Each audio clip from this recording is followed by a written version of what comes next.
basically calling me condescending, saying that I was basically patronizing single women. Hello beautiful people, welcome back to my channel. I hope that you are all doing well. Today we have something to address, all right? This is me responding to comments again, but you know what?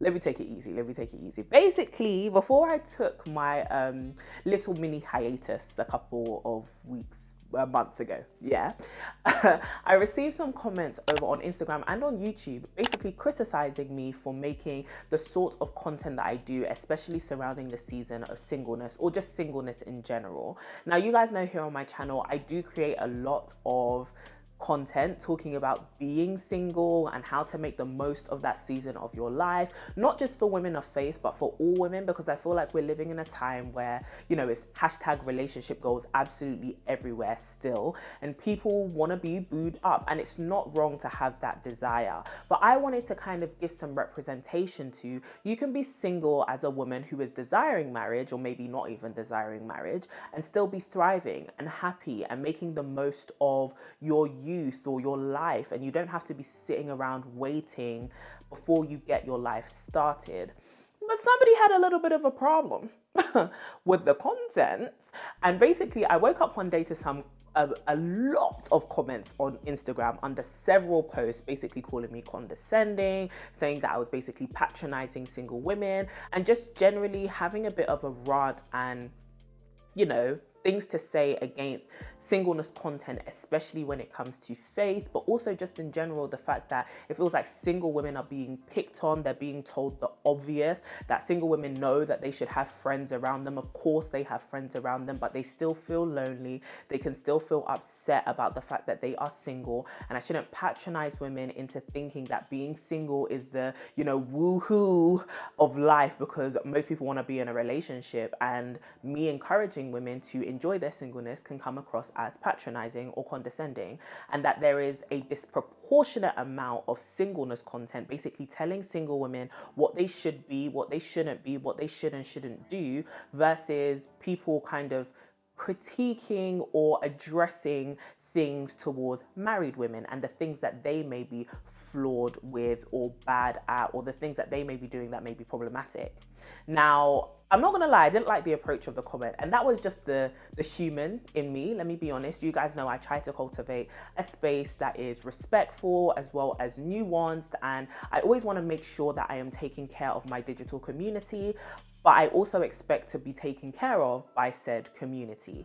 However, after getting over my feelings, all right, thank God for the Holy Spirit, I realized that there were some things that I could actually take away as a content creator, but also as a single woman, from the comments, which I wanted to come and share with you, because I'm sure that deep down inside, some of us actually resonate with this whole single pain thing, right? Being single can sometimes feel painful. And that kind of brings me to the first thing I deduced from this whole situation, which is one, you can actually feel a myriad, like a whole plethora, the bigger words, of emotions at the same time. Just because you are single and you may be trying to enjoy that season and make the most of that season doesn't mean that at the exact same time you can't be desiring to be married and also longing for that season or that stage or that development in your life and your relationship status. I don't think that telling women to be thriving when they are single or happy when they are single is telling them to completely ignore their desires or their plans to be married or to be in relationships or even to be mothers or whatever that next stage in your future kind of looks like that you want. But I do think the two can be true at the same time. But also, it doesn't mean that if you are happy as a single woman and you're out there, you know, you're having fun with your friends, or maybe you're taking yourself out on dates, that you can't simultaneously also go through periods or waves of feeling lonely. I definitely try my best to give a balanced representation of the fact that singleness can be full of some of the best and some of the worst of feelings, not necessarily because it is what you make it, but because it is a human season. It's a season where we as humans are experiencing an array of different things at the same time. And that means that we often will have mixed emotions towards a particular season or a particular stage in our lives. It's the same way you can be working super hard to go to uni, and then you get there and now suddenly you're depressed at uni, but you definitely know that you want to finish, and afterwards you can feel overjoyed, or you may be feeling waves of joy because you're completing your assignments and you're getting good grades, but at the same time you may be getting bad grades. And so because there are so many different things happening, but also you have so many different feelings towards it, the period can, I wouldn't say seem confusing, but it can seem like you're up and you're down at the same time. And I totally resonate and relate to that feeling. And I never want single women to feel as though when they watch singleness content and people tell you, to enjoy living single, that they're telling you to completely X out the emotions you have or the desires you have, or even the feelings of sadness you have. As a person, as a woman, you're allowed to feel every single bit of the spectrum of emotions that you are feeling, and all of those feelings are valid, whether it be joy and contentment or loneliness and frustration. You're allowed to feel what you feel. And this brings me to the next thing, which is sometimes it feels as though the internet doesn't allow for us to have balance, or for us to find a nuanced place on the scale which says, whilst I am not this and I am not that, I am a mix of both of them at the exact same time. Being a single woman doesn't necessarily mean you're happy and single. Being a single woman also doesn't mean you have to be miserable and waiting. Being a married woman doesn't mean that you're thriving and whole. And being a married woman also doesn't mean you are held in hostage and bondage to your partner. Life is really what you make it. Any season is really what you make it. And I'm not saying this to be patronizing or condescending. I'm saying this to be encouraging. And that kind of brings me to my last point, which is, listen, these seasons are not easy. I certainly do not have all the answers. And I don't think it's very clear cut as well as to what we should do as single women in order to satisfy our own desires and emotions. I think the internet is full of a lot of people capping about what it is that you should do to feel a certain way. Emotions are not formulaic. And so just because you and I may be in the same season, we may feel very separate, different emotions towards it. And that's completely fine.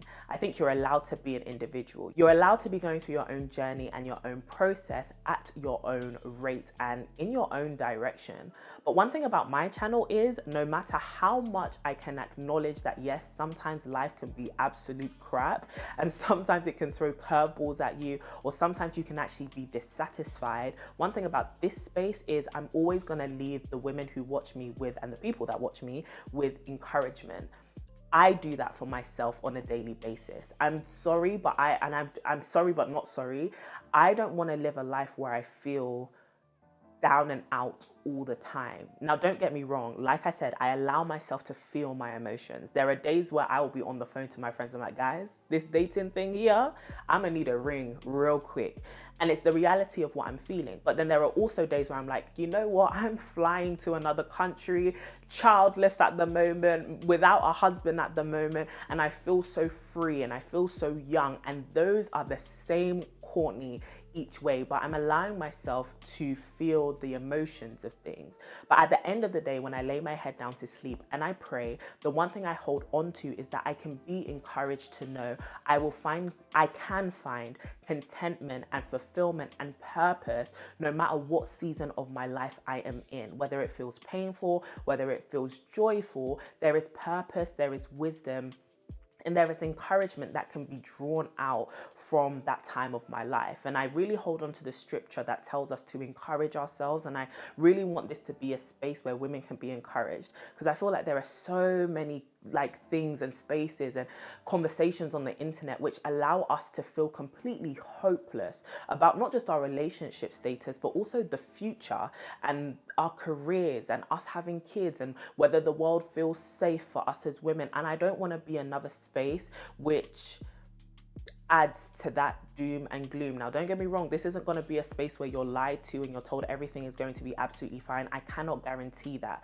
However, I can say that I am hoping to help women along the way to find bits of encouragement, bits of wisdom that help them at least find a way to thrive in whatever season they're in. Whether that thriving is just having people around you who can help you wipe your tears so you don't feel alone, or it's to, go and take on the world and feel like you're on top of it, then I hope my content actually does that for women. But I will say something that these comments brought up for me, which I did find very, very interesting and to a degree very true, is that there is a lot of singleness content out there which can feel quite patronizing towards single people. And this isn't the first time I've had that kind of thought. I've actually thought it a lot when I've watched content, especially, dare I say, from the church or from like faith circles, which talk to single women about how they can, well prepare themselves, or just single people in general, but it's usually targeted towards women because I find that we're the ones who are majority going to like the single ladies conferences and stuff like that. But I find that with that kind of those content, those events, those spaces, the panels that are put on or the talks that are given are basically how to improve yourself as a person.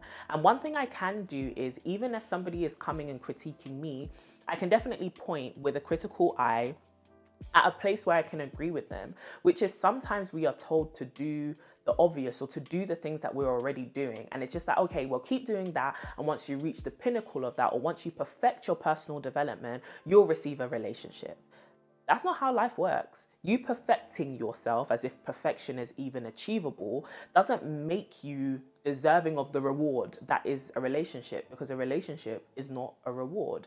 A relationship is a field of work. A relationship is a new season. It's a new opportunity to learn more about yourself, about God, but also there are other ways to learn about yourself and to learn about God and to be effective in your community. And this isn't me saying that marriage is bad or marriage isn't something that you should desire, or you should aim to be single for the rest of your life. I do not desire to tell you what it is you should want out of life. That is not what I desire to tell people. I'm gonna share what I desire out of life, and if you relate to that and you want that, you can follow me. You can subscribe to my channel. Why not?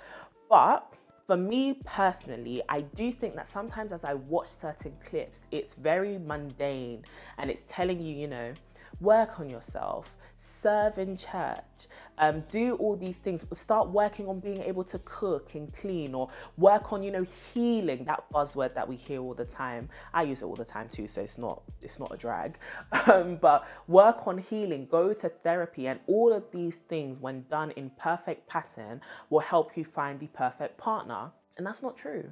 That's really not true. There are so many women who have done the work and who are doing the work, and so many people who are healing and doing that journey who are still single and who are still feeling those feelings of frustration or pain or loneliness. And there are so many men as well who feel like, I'm the perfect catch. I've done the hard stuff. I've overcome the hurdles. I've done my whole personal development journey and I'm still single. But also on the flip side, how many people have we seen in relationships, whether functional or dysfunctional, who aren't healed or the perfect people, who are still having issues which they are contending with and working on? Really and truly, relationships aren't a reward for the perfect, right?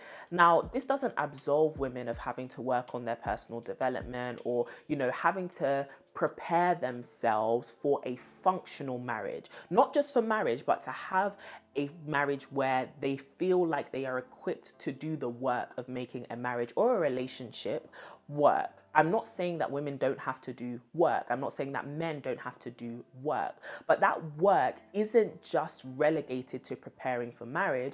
It's actually a work which helps them to be better people in general. And I feel like we need to keep the rhetoric and the narrative mainly towards that area, which is, nobody is guaranteed being married. Nobody is guaranteed being in a relationship. And you can say, no, but, being single is so painful and it's a curse. But personally for me, like I said, I think that your season is really what you make it, right? However, I do think that we should encourage women in particular in order to help them avoid idolizing marriage and idolizing relationships and putting their life on hold. We have to tell them to just be better people for being better people's sake, or for healing's sake, or better yet still, to do it for themselves, to do it for their relationship with God, to do it so that they can serve community better, to do it so that they can heal the family they already have. And yes, it is extremely beneficial to do these things with the future in mind, but also your present matters and the people that you have matter. What if you don't get the partner? Will you feel as though your healing journey or your personal development has all been a waste? Do you feel like the challenges and the things you overcame and the character development that you have endured through and you have gone through, that process of refining was just a waste? I don't think any of that is ever wasted just because you may not have a ring in the time frame you wanted it in. And so really and truly, rather than trusting your heart in the prospect of having a relationship, I choose to trust my heart in God's hands, but also I trust that my heart is guarded by the fact that I know that I am doing this for a greater purpose. And that greater purpose isn't just marriage, even though marriage can be a part of it, it's so much bigger than that. Marriage and relationships is just a part of it. It's just a part of who we are as women, and it's just a part of our womanhood. And some people may think that's not true and you may disagree, but like I said, my channel isn't for everybody, and that's okay. But if you think it's for you, you should subscribe to my channel. Maybe even listen to my podcast with my best friend, but let me know your thoughts down below. I really want us to get a conversation going. I think I inserted the screenshots of the conversation, well, the comments that I received. And so definitely pause, go back to the screen, pause it, read it, all of that jazz. Zoom in if you need to, I don't know.